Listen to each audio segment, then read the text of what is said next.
So I'm just going to drop a quick video here.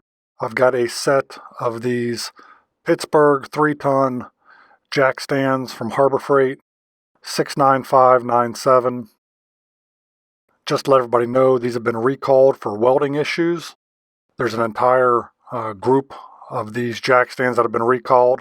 I'll drop a image of all the different model numbers right here so that you can see what those are.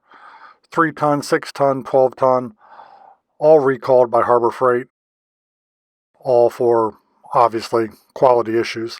And I'm really glad they recalled these. I would never trust these to begin with on anything but the lightest vehicle. I used them like one time and they've sat in my garage ever since.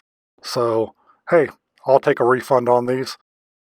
Just let you know, your refund's going to be $25 cash or roughly $32 in store credit. At least that's what it is for these particular ones. You can see in that chart what the different refund options are. But anyhow, there they are.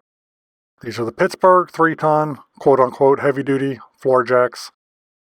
69597. Thanks for watching, and maybe, just maybe, I'll see you on the next video. If you enjoy videos about the randomness of our amazing world, consider clicking on the globe to subscribe, or maybe checking out one of the other videos right here.